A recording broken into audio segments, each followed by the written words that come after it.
David Menzies for Rebel News here in downtown Toronto. And folks, I have returned to the scene of the grime, if you will. You might recall cameraman Lincoln J and I came down to the Yonge Dundas area back in March. We were doing streeters, and then I noticed something out of the corner of my eye, and it was, well, you see, we have these waste receptacles that divide recyclables and plain old garbage, and you're supposed to sort your garbage before disposing of it. And then the City of Toronto pickup truck came along, and this is what we witnessed.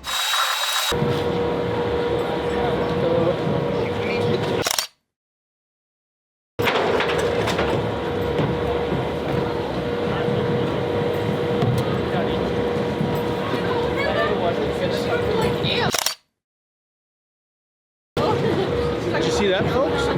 The litter and the recycling went into the same pickup truck bed.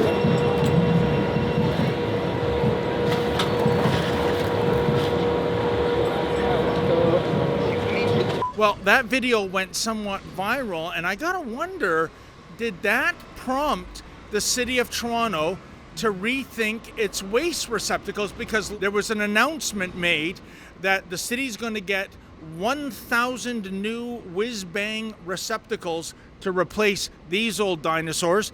And here's some of the highlights.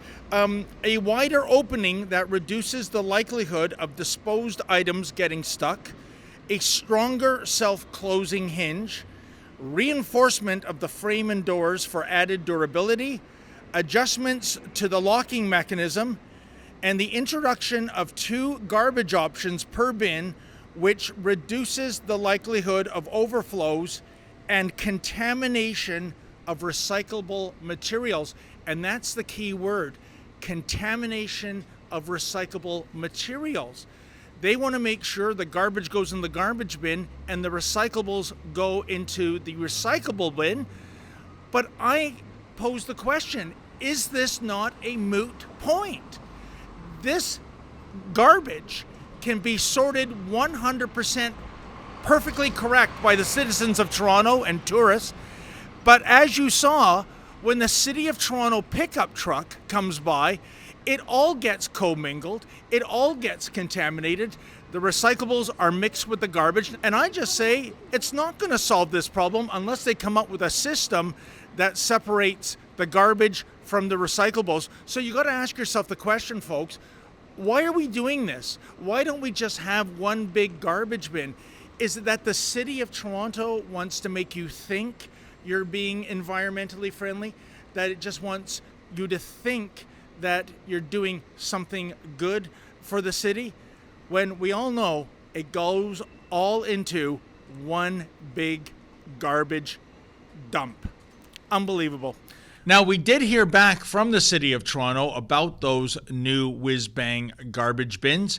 And here is what Matt Kelleher, General Manager, Solid Waste Management Services, had to say. Quote, "If the recycling material was correctly sorted and of good enough quality, without food waste, liquid, etc., the city does have the ability to separate it in its regular litter bin collection trucks, which are used for the majority, about 90%, of litter bin collections. The pickup trucks are just used for responding to service requests during the day and for collections done during the day to supplement the night collection done in highly dense areas.